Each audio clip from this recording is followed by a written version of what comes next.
Olá, amigos do canal Aprendendo sobre Mediunidade, sejam bem-vindos a mais um estudo de O Livro dos Espíritos, esse estudo número 88, né? E estamos lá no capítulo da emancipação da alma, que seria a projeção do espírito no astral, né? E nesta parte nós vamos falar de dois subtítulos dessa área, que é a transmissão oculta do pensamento e a letargia, catalepsia e mortes aparentes. Estamos na questão número 419 e na questão número 419 da transmissão oculta do pensamento, Kardec faz a seguinte pergunta: por que a mesma ideia, a de uma descoberta, por exemplo, se produz sobre vários pontos ao mesmo tempo? Como, né? Ele está perguntando, como uma ideia de uma descoberta, por exemplo, pode uma pessoa ter em um ponto do mundo e outra pessoa ter a mesma ideia em outro lugar? E os espíritos dão a seguinte resposta: já vos dissemos que durante o sono os espíritos se comunicam entre si. Pois bem, quando o corpo desperta, o espírito se lembra do que aprendeu e o homem acredita tê-lo inventado. Assim, vários podem encontrar a mesma coisa a um só tempo. Quando dizeis que uma ideia está no ar, usais uma figura mais justa do que acreditais. Cada um contribui em propagá-la sem suspeitar. Então, muitas descobertas, como a gente sabe, já vieram do mundo dos espíritos. A gente só traz elas de lá para cá. Porque, afinal de contas, lá é um mundo muito mais evoluído que na Terra, né? Tem uma consideração de Kardec aqui em um pequeno parágrafo. Nosso espírito revela, assim, frequentemente a outros espíritos e sem o nosso conhecimento, o que se faz objeto de nossas preocupações durante a vigília. Questão número 420. Podem os espíritos se comunicar se o corpo está completamente desperto? E olha só o que eles respondem. O espírito não está encerrado no corpo como numa caixa. Ele irradia por todos os lados. Por isso ele pode se comunicar com outros espíritos, mesmo no estado de vigília, ainda que o faça mais dificilmente. Então ele perguntou aqui se os espíritos, né, podem se comunicar se o corpo está desperto. Você está aqui, como eu agora, falando, como você aí assistindo, e você mentalmente se comunicar com espíritos, né? Não só no sono. Ele diz que sim, que o espírito se irradia, né? Irradia o pensamento. Questão número 421. Porque duas pessoas perfeitamente despertas têm instantaneamente a mesma ideia? Parece até a pergunta anterior, né? E ele diz aqui, são dois espíritos simpáticos que se comunicam e veem reciprocamente seus pensamentos, mesmo quando o corpo não dorme. Então vejam, isso parece muito com aquelas situações assim de amigos, né? Que um olha para o outro e os dois têm a mesma ideia em relação a uma situação, ao mesmo tempo. Parece que transferiu no olhar, né? Você olha lá para sua amiga, para seu amigo, e quando um olha já sabe, ele está pensando tal coisa, né? Então vejam que é uma espécie de comunicação que acontece, tá? Tem uma consideraçãozinha de Kardec. Há entre os espíritos que se encontram em comunicação de pensamento que faz duas pessoas se verem e se compreenderem sem necessidade dos sinais exteriores da linguagem. Poder-se-ia dizer que elas falam a linguagem dos espíritos. Agora vamos para outro subtítulo, que é letargia, catalepsia e mortes aparentes. Questão número 422. Kardec faz a seguinte pergunta: os letárgicos ou catalépticos, que são aquelas pessoas que cochilam, dormem, né, repentinamente, veem e ouvem geralmente o que se passa ao seu redor, mas não podem se manifestar. É pelos olhos e orelhas do corpo que eles veem, né? Ele está querendo dizer, eu acredito. E ele diz não, pelo espírito. O espírito se reconhece, mas não pode se comunicar. Então, aquelas pessoas que estão em estado de letargia, né? Então, elas veem e olham pelo espírito, né? Veem e olham não, né? Veem e ouvem. E ele continua aqui.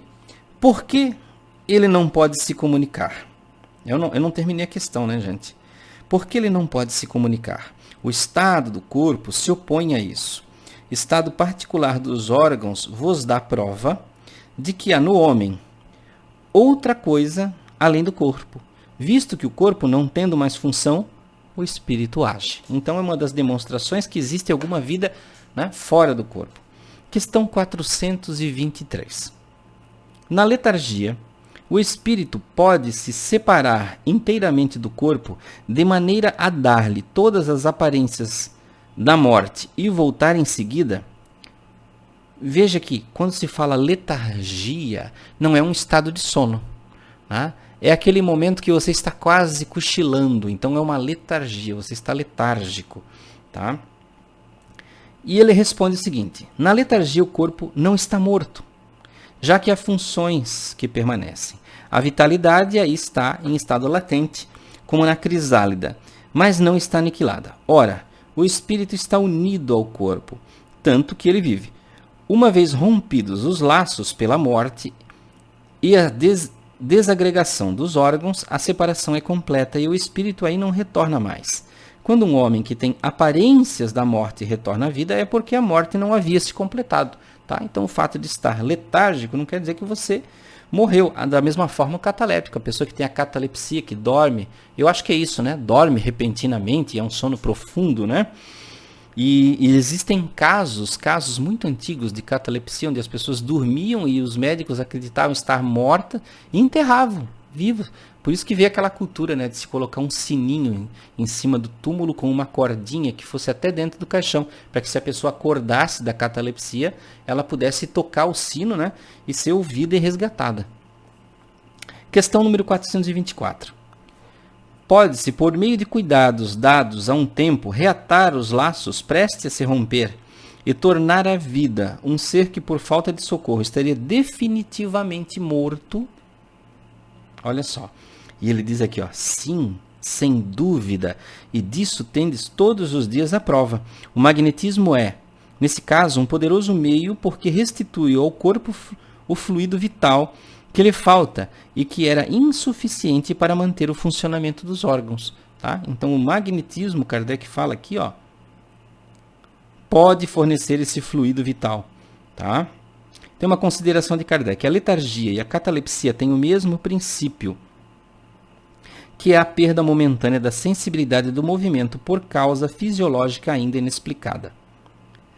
Elas diferem em que, na letargia, a suspensão das forças vitais é geral e dá ao corpo todas as aparências da morte, e na catalepsia ela é localizada e pode afetar uma parte mais ou menos extensa do corpo, de maneira a deixar a inteligência livre para se manifestar, o que não permite confundi-la com a morte. A letargia é sempre natural, a catalepsia é algumas vezes espontânea, mas pode ser provocada, desfeita artificialmente pela ação magnética. Ó, até fazendo uma correção aqui, quando ele fala letargia, lembra que lá no início eu falei que é quando você está cochilando? Nós usamos atualmente na nossa linguagem, falar assim, ó, eu estava lá sentado, mas comecei a ficar letárgico, né? Que é uma situação de você querer cochilar, meio que perder os sentidos para dormir.